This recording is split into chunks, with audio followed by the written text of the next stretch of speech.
your while to come here.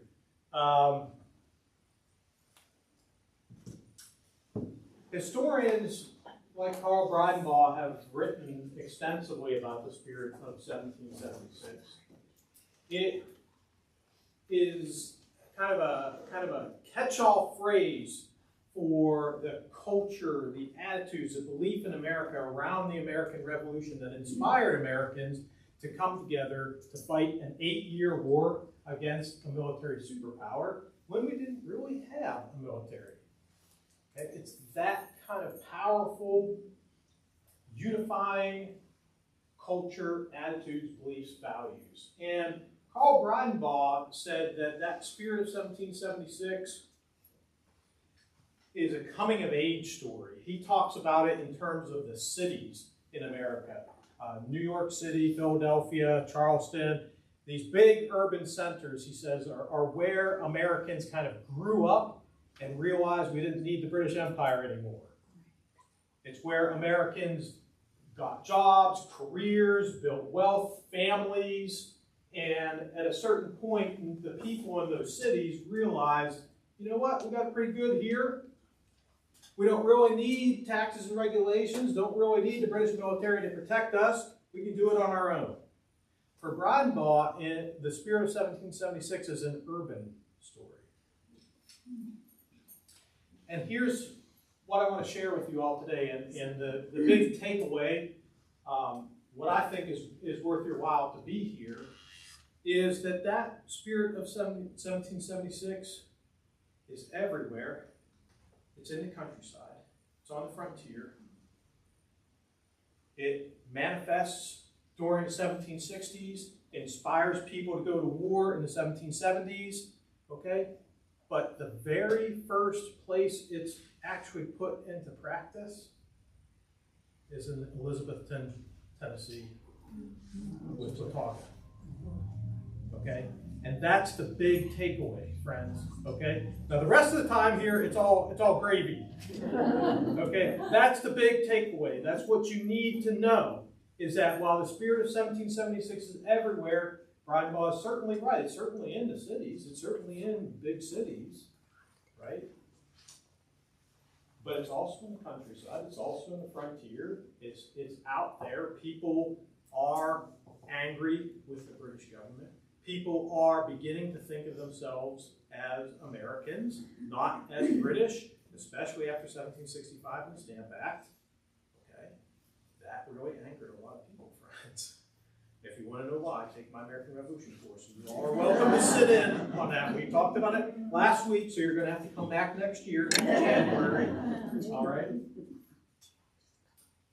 But people didn't do what the Wataugans did with that spirit.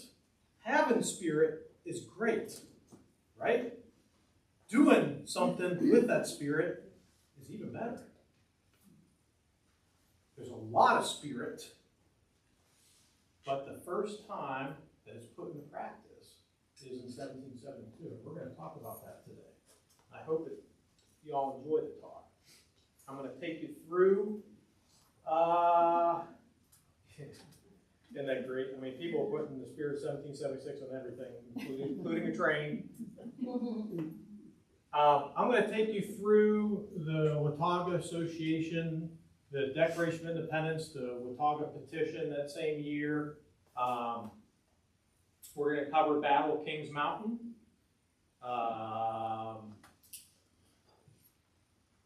And then we're going to go into the Tennessee statehood process that culminates in 1796 today.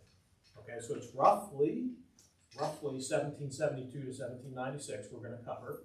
And the point I'm going to make is that with each of these events, there is a common thread that runs through them all, and it's that spirit of 1776 that is first put into practice in 72. Okay? And you all have any questions about anything we covered? You're welcome if the spirit moves you just to stop me cold. That's happened. That's happened. Or we can have questions and answers just like usual afterwards. I'm happy to take questions at that afterwards as well. All right, so The Watauga Association in 1772, I have to be honest with you here, historians aren't sure who the first European settlers were to move west across the Appalachian Mountains. Who was that first person? We don't know. Will we ever know? Probably not. Okay, probably not. But we do know that a group crossed the Appalachian Mountains into near the Watauga River, roughly in this area, and again, it's not exact, in between North Carolina and what is today Tennessee. And the interesting thing is they didn't just squat in the woods. They didn't just go into the wilderness, as Frederick Jackson Turner, the famous historian of the frontier, said, because they have antipathy to control, because these are wild men, unruly dudes who just need to be dudes out in the woods. It's the only place they can do it. Okay? That doesn't happen with these settlers. It might have happened with some settlers. They just need to go buck wild and they need to be out in the woods to do it, and that's where they do it. But the settlers who go to Watauga form an association. They actually write down a series of rules. If you want to be here, okay, you got to adhere to these rules.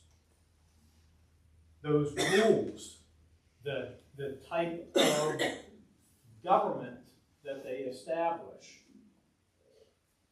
sets up a series of laws that differentiate it from every other frontier settlement that had been prior, or that came shortly after, before the American Revolution. It's special, it's unique. And the men involved in this, like John Sevier, James Robinson, Isaac Shelby, these men who were involved in this Watauga Association set up what was called a republic in the woods. Now that's a derogative term. That's what government officials on the seaboard who are looking at these people and saying, you know, why would you go across the Appalachian Mountains? Why would you live out in the wilderness? Okay. And then why would you set up a government out there? Seems like a strange thing to do, unless you realize that spirit of 1776 had been animating a lot of people to do a lot of strange things in the 1760s and 1770s, right? Like put together straw figures with a placard in front naming British government officials like George Grenville, hanging them in the streets, then setting that effigy on fire, okay? Tarring and feathering stamp tax collectors, people, your neighbors, your family members who thought it would be a good gig to get a government job and become a stamp tax collector, and who refused when we knocked on their door and asked them politely, would you step down from this position and not collect taxes? Oh, you're going to go through with it? Okay, well, then we will strip you naked in front of the town. We will shave your body, and we'll dump hot tar on you, and then we're going to haul you around in the back of a cart so everybody knows your name. And we're going to put your name in the newspaper, too. That spirit of 1776 is animating people to do a lot of things in the 1760s, 1770s. And with the Watauga settlers, not only is it compelling them to take their families beyond the Appalachian Mountains. John Sevier's got a good life, friends, in Virginia. Have you ever done any research on John Sevier and his family and his heritage in Virginia? Check out Valentine Sevier, who comes over from France and sets himself up on the foothills of the Appalachian Mountains in Virginia and becomes hugely successful. Hugely successful, has his own little empire, so that when John becomes a teenager, he gives John a tavern, he gives John a farm, John, 16 years old, gets married, does that when they're 16, right? Mm-hmm. Who's owning multiple businesses, running a farm, and getting married and having kids? And then John Sevier and his family move out beyond the Appalachian Mountains. The other thing you need to know about this Watauga settlement is it's illegal. It's not just dangerous. It's not just unconventional. It's not just something that folks who are living comfortably back on the eastern seaboard are going to come up with names for you all. Okay, it's illegal. What you're doing in crossing that Appalachian Mountains is crossing a line. Okay? It's the first thing we talk about in my American Revolution class. We talk about the French and Indian War, and we talk about the 1763 proclamation line. When King George III says, "This land is mine," it's not yours and mine. King George III, the King of England, a young buck who just became King of England in 1760, still thumping his chest trying to convince himself and others that he's king, and you're not. In 1763 gives a royal proclamation as the King of England, saying, all right, Great Britain has won the first world war in human history. Did you know the French and Indian War, 7 Years' War, was the first world war in human history? We've had multiple world wars since then, but that's the first. Okay, Great Britain and France fight each other, multiple continents, multiple oceans, hugely expensive. Great Britain emerges victorious. They get control over North America. King George III in 1763 says, I don't want to have to fight another costly war with Native Americans in North America. And the way I think I can solve that is by telling settlers the Appalachian Mountains is now a boundary.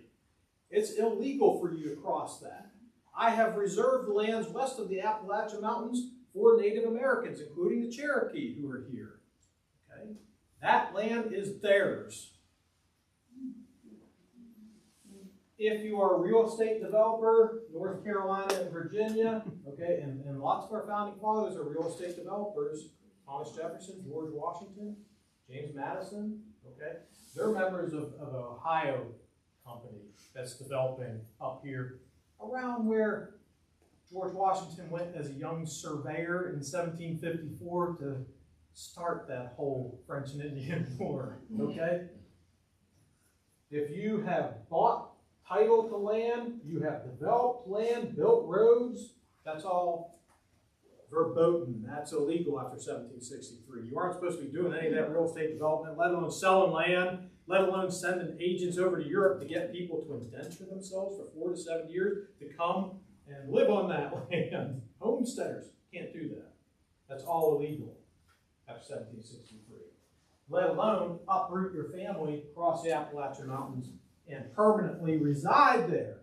It's all illegal. And then on top of all that, you want to set up your own government beyond the Appalachian Mountains? Woo! Woo! Imagine the chutzpah to do that. How many of us would move? How many of us would move across the Appalachian Mountains? And then how many of us would stay there? Set up our own government. Not just to live wild in the woods and do whatever we wanted, but to actually try to establish a society. Can I raise my hand? Oh, yes, ma'am. Yes, ma'am. This explains a lot. Awesome. Okay, you got me scared there for a little bit. Ooh, these are early days. I'm just getting, the name's just getting rolling here. We got a good 4 or 5 hours in us, right? We're already, okay. The last, this is slide 1 of 20, honest to God. This is slide, but we may not get there, all right? We may not get there. I've learned over time, over 20 years of doing this, that it's all right. It's all right. Less is really more. Okay, I don't need to give you the encyclopedia. I just need to give you the short version here, entertain you a little bit, and then field questions. And you all feel good about that. That's what we all need. But the last thing I want to hit on is this. This lease with the Cherokee. Do you all see that down at the bottom? You didn't just move out beyond the mountains. You didn't just violate King George III's royal proclamation telling you the Appalachian Mountains are a border and you cannot cross and settle. Those lands are reserved for Native Americans. It's an enormous chunk of North America, east of the Mississippi River, west of the Appalachian Mountains. But you went ahead and you made your own private deal with the Cherokee. Okay, now the interesting thing about that is King George III met with Cherokee leaders from about roughly 1730 onward to 1763. Cherokee leaders are regularly crossing the Atlantic Ocean, going over to England and meeting with the King of England. It's a rare and exceptional thing. Another thing we're blessed with here in Knoxville is the East Tennessee History Center, and they've got an exhibit on the Cherokee who went across the Atlantic. Okay, strongly encourage you all to check that out. Love the East Tennessee History Center. People there are some of the best in Knoxville. All right, so the Watauga settlers have engaged in this lease agreement with the Cherokee in 1772. The proclamation of 63 is reserving that land for Native Americans. And there are line items. The 63 proclamation is huge. Lots of business to take care of. Entire North America is just one part. The British established a global superpower after winning the First World War. There's a lot of territories that King George III needs to tell the world that he's in control of. And it says specifically that if you want to have any dealings with Native Americans in this gigantic territory, that it has to go through British government officials. You can't just do it yourself. That's specifically put in the Proclamation of 63. Now, why do you think George III did that? Do you think he knew that Americans were already doing that? And do you think he didn't want them to do that? Do you think he was worried about another world war being started by private citizens going and surveying that land, making their own arrangements, and then spoiling some deal that some military alliance that the British government had worked out ahead of time?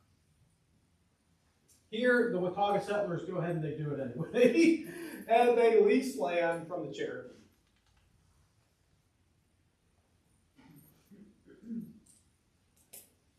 Then comes 1775 and the start of the Revolutionary War.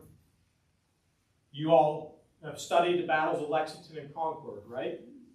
How many of you have studied the mobilization of frontiersmen? How many of you have looked at the Watauga settlers and what they did in 1775? Living out across the Appalachian Mountains, wouldn't you be more inclined to say, that's on the other side of the mountains? That's why we moved to this side of the mountains. Over here, things are beautiful. Weather changes every 15 minutes. It's amazing. All right, what's going on over there? We don't know. We hear some rumors, some rumblings. All right, wouldn't you be inclined to say in 1775, battles of Lexington and Concord occurred, seems to be headed towards a war? Yeah. Americans have died on American soil, in case you're not knowledgeable about Lexington and Concord. It then results in the siege of Boston. Okay. Wouldn't you be inclined to say that's over there or that's in New England? And when battles start up in the South, wouldn't you be inclined to say, just leave us out of this? The Watauga settlers get together and they say, we want to be a part of this. How can we help? We are, in fact, an asset. We are a military asset for the Continental Army. And you need to start to think about us, okay, as not just a frontier republic, a republic in the woods, backwoodsmen, okay, Overmountain Men, frontiersmen. You need to stop with all that hillbilly talk, okay? Just because we moved to the mountains doesn't mean we left civilization behind, doesn't mean we don't care about America, doesn't mean we don't want to support the Continental Army in this war. We want to be part of this fight. Isn't that amazing? Every incentive to just say, leave us alone out here in the woods. We got our republic in the woods, we're good. Okay?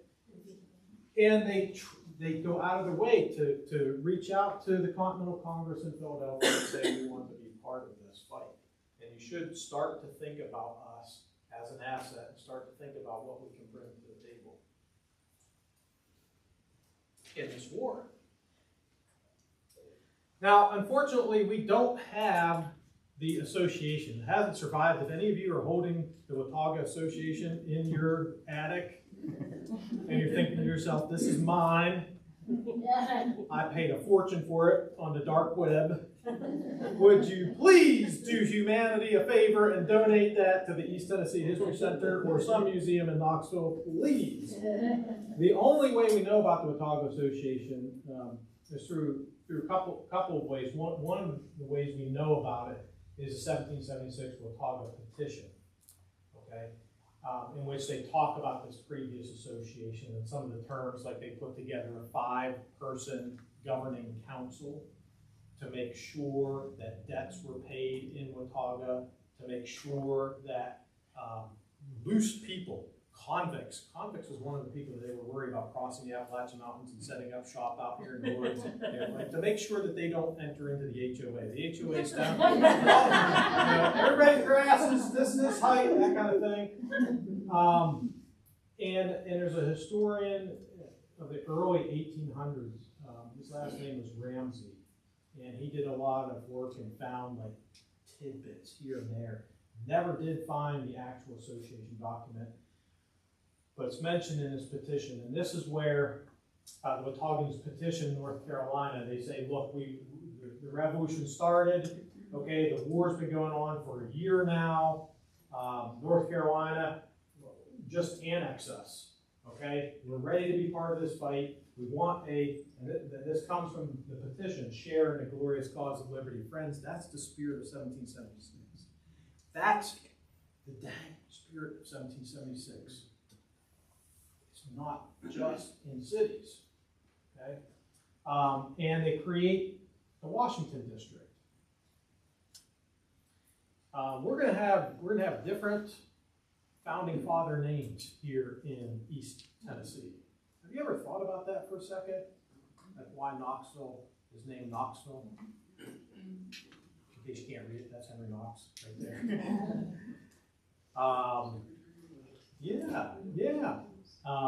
I think we're going to talk about Franklin in a little bit here. Okay. And here we got the Washington District. Now, did George Washington live here? No. Henry Knox, bookseller from Boston, did he ever live here? No. Why are we naming all these people, all these places after these people in East Tennessee? It's the spirit of 76. We want to be a part of it. Okay? We don't want to be separate from it.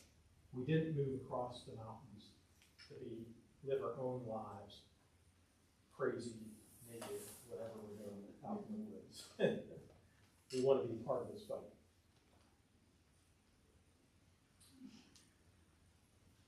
All right, flash forward to 1780. This is when, if you read military history of the American Revolution, this is when military histories of the Southern theater start.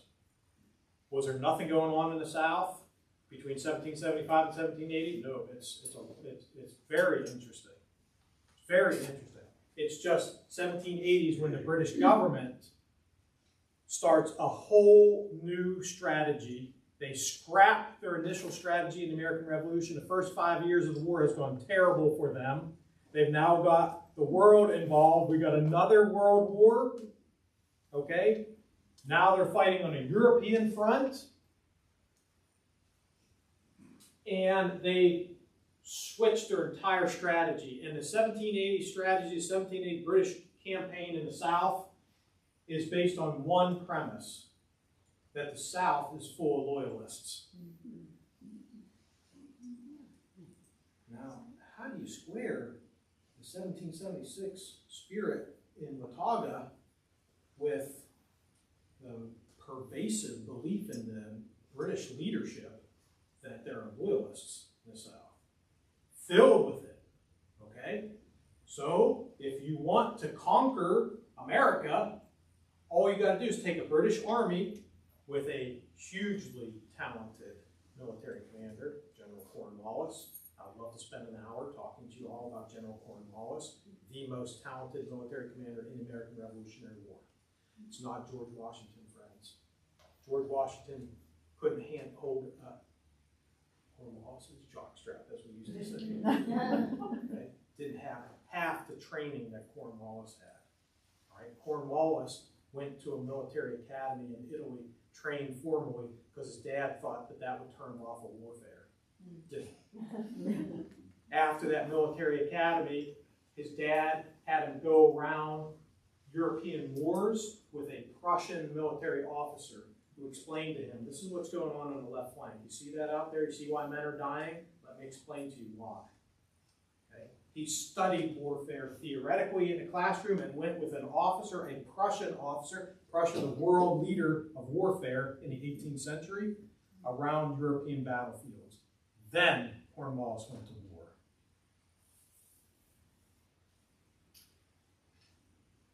The reason that Great Britain thought if we send this talented military commander with an army through the South, that Southerners would rush to the British flag, this military force would swell, and it would just march north and just defeat everybody that they came in contact with. The reason for that is men like Patrick Ferguson, who sold the British military, who sold Cornwallis. One of Cornwallis's, I hate to talk about chinks in his armor, because I do admire the man, as you can tell. But he listened to Patrick Ferguson say, I know Southerners. Southerners love the British Empire. Southerners respect the British military, respect the flag, and they will rush to the Union Jack to defend it. All you need to do, Ferguson says, is send me to the backcountry. Let me raise an army for you. Okay? And Cornwallis does. Cornwallis starts his march north from South Carolina after conquering South Carolina, starts to march north, and at the same time Ferguson's going through the backcountry, trying to raise an army. He gets about 1,000.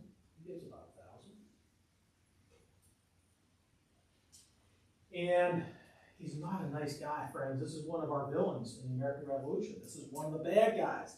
This is a person whose mama did not raise him right, who didn't learn to respect people. Okay? He's not just raising people talking about the greatness of the British military. That'd be one thing. He's not just saying support the troops, come support the British flag. That'd be one thing. He's also sending threatening letters to Americans. You have chosen incorrectly. You have made bad decisions. And if you do not stop, we will find you and we will kill you. Ferguson sends actual letters with messengers out across the Appalachian Mountains to places like Watauga, into the hands of men like John Sevier. And he uses very strong language that says, you're not a real man.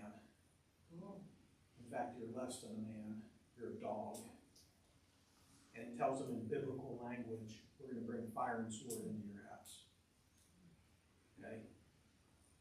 What he thinks is going to happen is that these backwoodsmen, these frontiersmen, these hillbillies who have moved to the mountains, well, they're just going to bow down. I've just cowed them into submission. And the people who like strong talk, who like a real man to be a man, well, they're going to join me and fight for the British Army. Okay? He gets about 1,000. He gets about 1,000 people. And he's marching to join up with Cornwallis. I wondered what that conversation, one of the great what ifs of the American Revolution is, what if Ferguson had lived? He doesn't. He dies. We're going to talk about that. Okay? Get ready.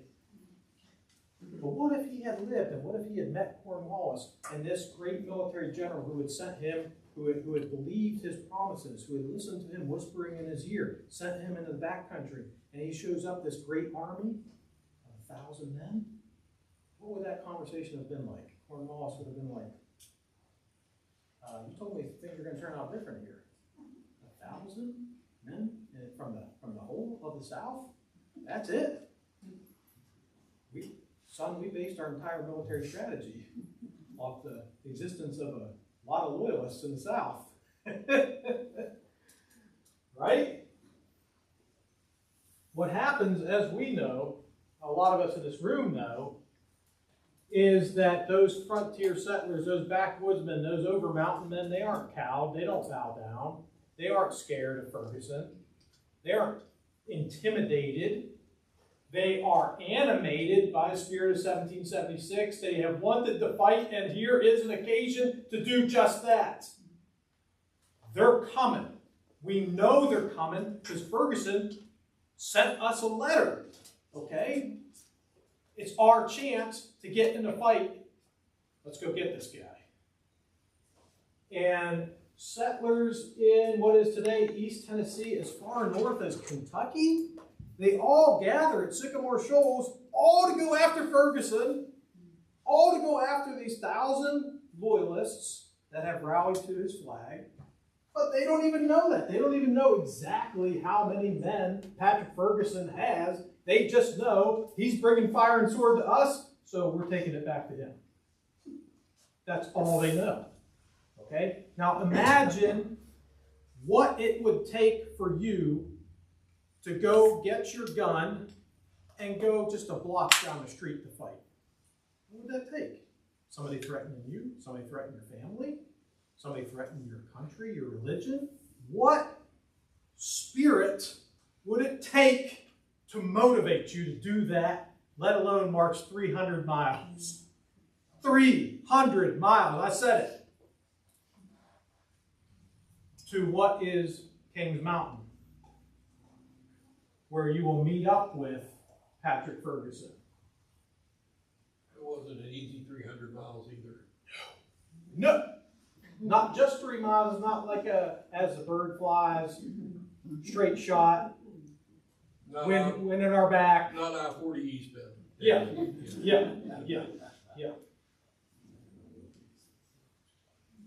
Okay. So I would love to spend another hour with you all talking about the Battle of Kings Mountain. It's one of my favorite topics to talk about. We're in the South, and this is kind of our major contribution to the American Revolutionary War. Okay? Mainstream, other parts of the United States of America, when they're talking about the 250th, they're talking about things like the Battle of Saratoga in New York. That's a turning point where we capture an entire British army, we capture a British general, and we prove to the French we can actually win this thing in a fight. Okay?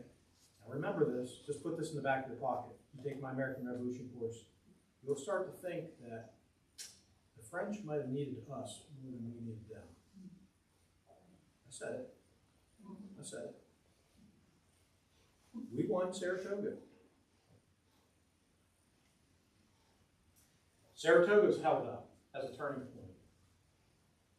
Lesser known, lesser studied turning point is Kings Mountain, nationwide. Okay? Here in the South, we know about Kings Mountain. We study Kings Mountain. We value Kings Mountain. We understand it's a turning point in the Revolutionary War. Okay? The Overmountain Men come down from Sycamore Shoals, 300 miles, meet up with Patrick Ferguson. Patrick Ferguson's got the high ground. He's on top of this bluff. Kings Mountain's not really a mountain, y'all. It's just not. It's just not. Okay, it's just not. But Patrick Ferguson is atop this. He's got his 1,000 loyalists. They have the high ground. Okay? And the Overmountain Men are at the base of this thing, behind trees. One of the reasons that we win is because Ferguson is an idiot. Sits astride a horse during the battle and then expects not to be picked off. Ferguson hands the loyalists. Imagine this. You're a loyalist. You're living out in the backcountry and you support the British Empire, or you're convinced by Ferguson, you like his charisma, you like his strong talk, he seems like a real man to you. You go to him, you're fighting a good fight, and they give you this weapon to fight with. That's one of the first mass-produced firearms in human history. It's the reason why somebody's giving it to you. You didn't earn it, okay? But it's cheap. mass produced. There's a reason why European armies around the world use it in warfare. It's a smoothbore musket. There's no rifling inside of it. If there was rifling inside of it, you understand it would be more expensive. You understand it would take more time to do that. You understand it couldn't be mass produced, and therefore European armies couldn't use it. Here's your smoothbore musket. Here's your brown bass. Go get them, tiger. Okay? The Overmountain Men are bringing their muskets, family heirlooms, handcrafted, used for generations, handed down, father to son, used on a daily basis, that has rifling inside the chamber, so that you know roughly and pretty exactly, if you've used it on a daily basis, where that lead ball is going to go.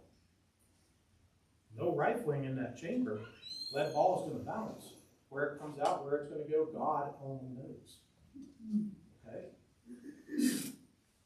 The loyalists sitting atop this bluff, looking down at John Sevier, Isaac Shelby, and the rest of the Overmountain Men, okay, they've got smoothbore brown bass muskets. It's not a long fight. The Overmountain Men win. They were victorious, supposedly by legend and by lore, and I believe it. Ferguson is shot 7 or 8 times. He's in, his body is on the ground, and the Overmountain Men then take turns shooting into his corpse. Now, how much do you have to hate on a person to shoot into the corpse? How angry do you have to be? How fired up? Okay? And what this does, friends, is it cracks the entire British strategy. You understand that? The whole strategy had been built on Southern support for the British military. Okay? This cracks it to the point at which Chuck Cornwallis stops, looks around for an escape hatch, and he finds Charles Cornwallis hits on Yorktown and says, I got a hole up there. If I need to, the British Navy can come in and they can help me to escape, because things aren't what we thought they were in the South. This is not the environment we thought we were coming to. This is not the winning strategy that's going to turn the tide of the war. In fact, 1 year later, we get the Battle of Saratoga. 1 year later, Washington and a French force, they show up. They're there at Yorktown. That's just about it. Okay? The French Navy does their work. But this is the turning point. This is the turn of the tide. Thomas Jefferson called it the joyful annunciation of the success of the American Revolution. Thomas Jefferson recognized the importance of breaking that British strategy.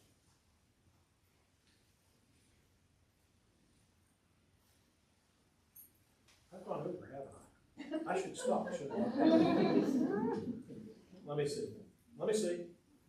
Oh, dang. Well, We're still here.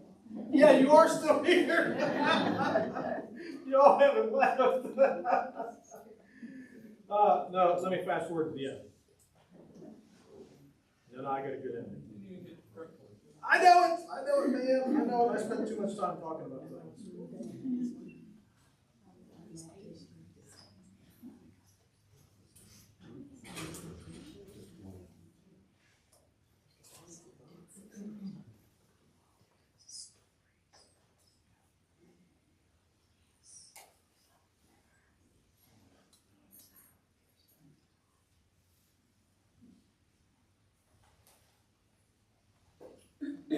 We're in Blunt, so it seemed appropriate to hit on the fact that this was the headquarters of the Southwest Territory, organized in 1790.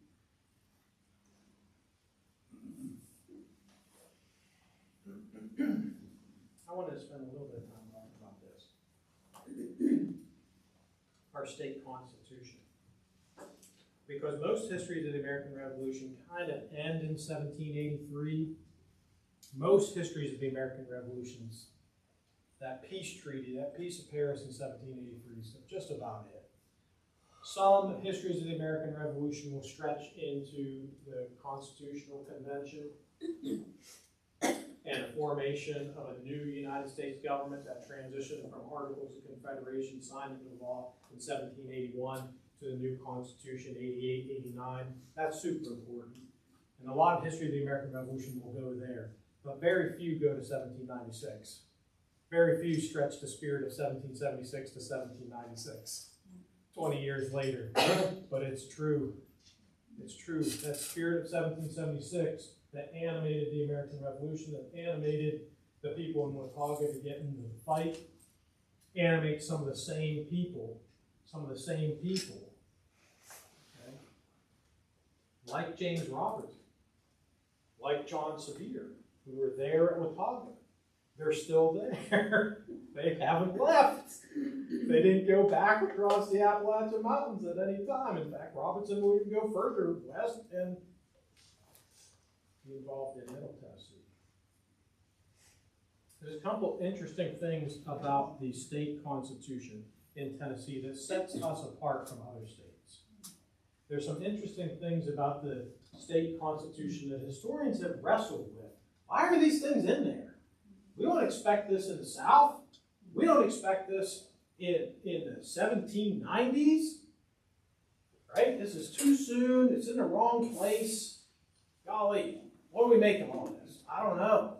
Maybe we should study the American Revolution and figure it all out. Okay? There are some elements to the state constitution that go back, that harken back to the spirit of 76, that harken back to the American Revolution, that have to do with, if you are here and you are with us, you should be a part of this thing.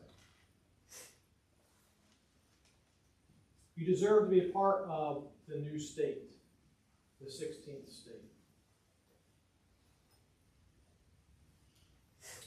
And Jefferson was impressed, called it the least imperfect. Imagine that as a grade on your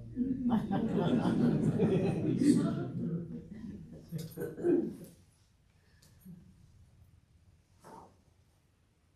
Did you get that? Somebody was taking a picture. Did I move that too soon? There you go. You got it? Okay.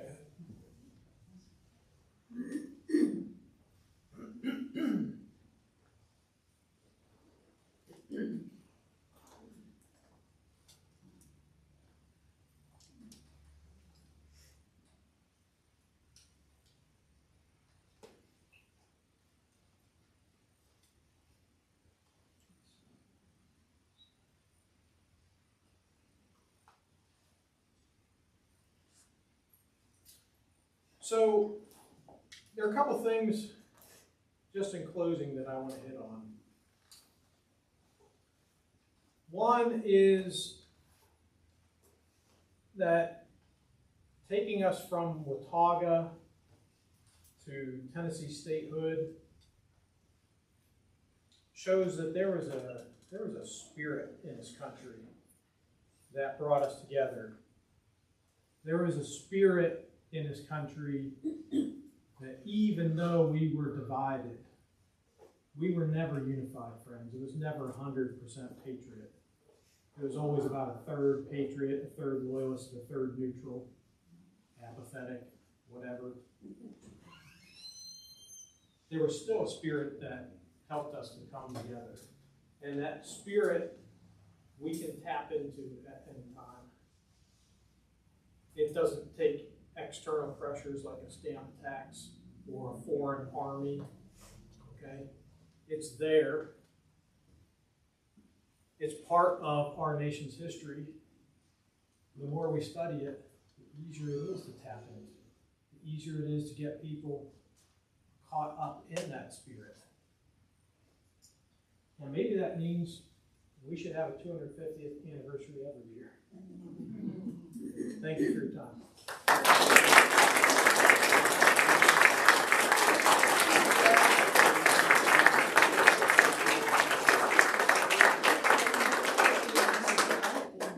Now, questions? Yes, sir. Could you reflect on how the spirit of 1776 and the remembering the Over the Mountain Boys was echoed as East Tennessee really voted to stay out of the Confederacy, stay in the Union, and then later on was kind of punished by the Union in the after the Civil War, even though we put 35,000 troops into the North. Yeah, it's a great question. I don't know if you all heard this question about the Civil War. There's a Civil War roundtable here in Knoxville. Great organization, great people. I'm joining them next month, so I hope to see you all there. They just had a talk. Dan Feller, who was the previous editor of the Andrew Jackson papers at the University of Tennessee, gave a talk on calling the Civil War the Second American Revolution. And historians do think about what was left unfulfilled, that the Civil War had to kind of finish, the work left undone from the American Revolution that still needed to be finished. And his question is specifically about East Tennessee and how there was a strong Union sentiment in East Tennessee at the start of the Civil War and throughout the Civil War, and whether that's related back to the spirit of 1776. And I think so, and I would look no further than Andrew Jackson to talk about that. Andrew Jackson's a Southerner, he's a slave owner, and yet in the antebellum period, he threatens to put down rebellion in South Carolina and use the federal government. The reason being, the Union for Andrew Jackson meant something. Okay, as a young boy, he was a messenger in the American Revolution. Okay, he's taken prisoner, he's held POW in the American Revolution. It meant something to him. That fight, not just the fight for statehood afterwards, but the fight for nationhood in the American Revolution, the fight for independence, the union of states meant something to Andrew Jackson. I think it meant something to people in East Tennessee too. Something worth fighting for, something worth dying for, a greater cause. So it kind of proved that finding of the veterans buried in the Smoky Mountains. Yeah. There's 109 Civil War veterans buried in the Smokies. Yeah. So and of course, it's got North Carolina and Tennessee and the Tennessee side, right? you don't know where? I know. Yeah. So on the Tennessee side, it's 70 to 80% are Union soldier veterans buried in the park. On the North Carolina side, it's 95% Confederates. Yeah. So one thing the Veterans Heritage Site Foundation and Maryland herself do is they go on long hikes in the Smoky Mountains to find these grave sites. They're in the mountains, and they find GPS locations, longitude, latitude, because that's the only way you can. You have to have a GPS to find someone. Yeah. It's a great question, though, sir. Thank you. When I was talking, were you reflecting on the Civil War? What made you think about that and the Union sentiment here? Yeah. Yes, sir. I have a question. Are you familiar with the Battle of Boyd's Creek? Yes. I'm a Stark County historian, and I got a lot of questions about, was the Battle of Boyd's Creek the last battle of the Revolution? A lot of people see the Revolution. I always hesitate to say yes on things like that because then somebody finds something else down the road. I've never found anything else. I know. The only thing that gives me pause is once we put somebody else is going to say, hey, Right. but I haven't found anything yet. And it was a few months after he's now.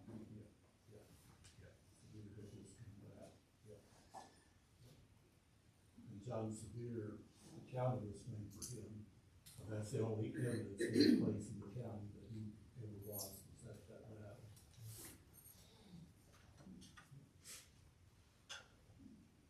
establishment of the state of Tennessee, I noticed it said that there was just a few days of putting things together and then the vote and all. Is there a list of the officials that actually got together at Block Mansion to do Yes, the push for statehood. Right. Yeah, for sure. Now, you're gonna have to take a nice trip to North Carolina, to the North Carolina State Archives. Okay. And a lot of documents of the Tennessee statehood and kind of the movers and shakers involved in that, like William Blount. Okay, a lot of the Blount papers are in the North Carolina State Archives. I'm interested more in the lesser of the statesmen. I live in Powell, which was originally settled by Revolutionary War soldier John Menifee. And looking for information, I believe that he may have been one of the over-the-hill men as well that fought at the Battle of Kings Mountain, but can't find any records that prove that. It's tough figuring out all the people who were at Kings Mountain, friends. You would think we would have done it by now, but there are plenty of Daughters of the American Revolution groups who are trying to do it, who have tried to do it.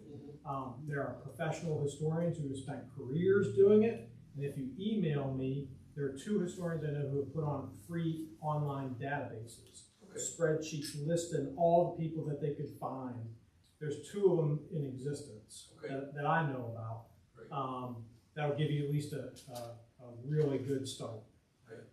But yeah, I'm specifically interested because I know that he served in Franklin as the Speaker of the House of Representatives, along with, of course, Governor Sevier was the governor of that.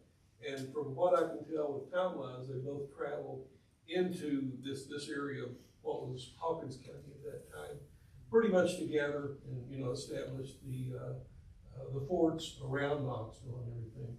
And I'm just curious of how close these 2 men were as far as political and personal.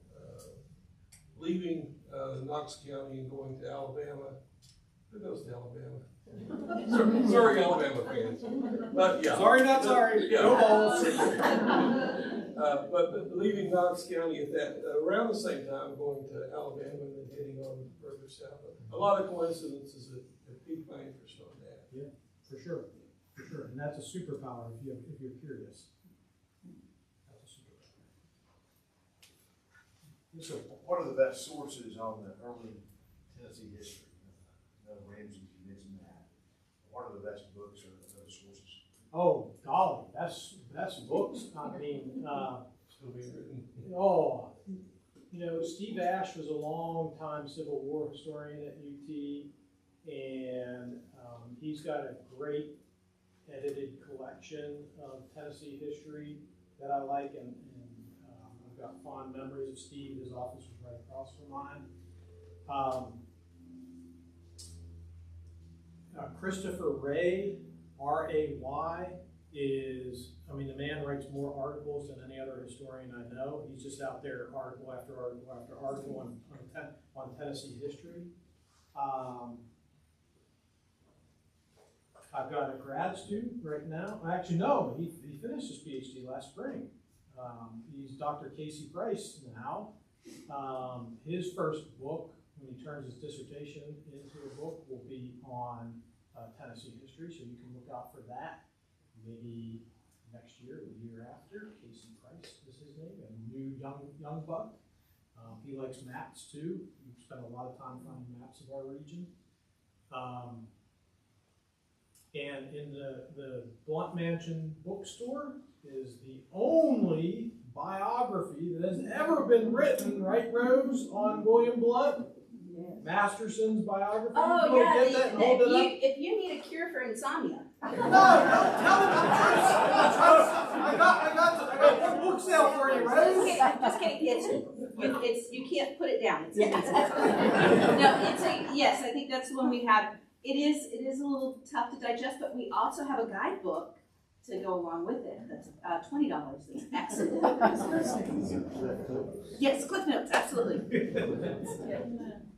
Yes, sir. Yes, with regards to that, I know Gordon T. Bell wrote a biography on John Sevier several years ago.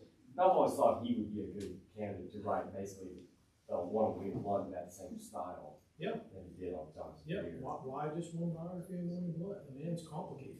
We can't capture him in one book. Right. No one person can do justice to the body side of William Blunt.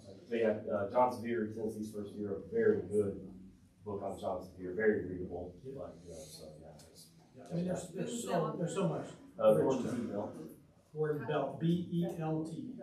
Yeah, he's an archivist at the Tennessee State Archive. Does anybody have a contact at HBO? Because I think if we could get some HBO guys down here to make a Game of Thrones in Tennessee, it would be great. It really would. I think that would be a really great use of our history. All right, well, thank you all for your time. God bless.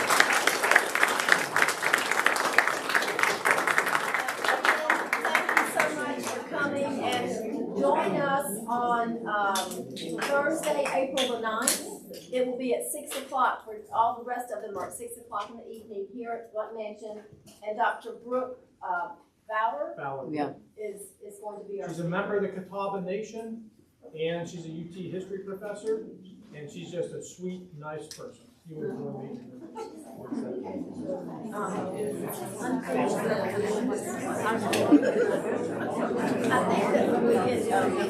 think that we get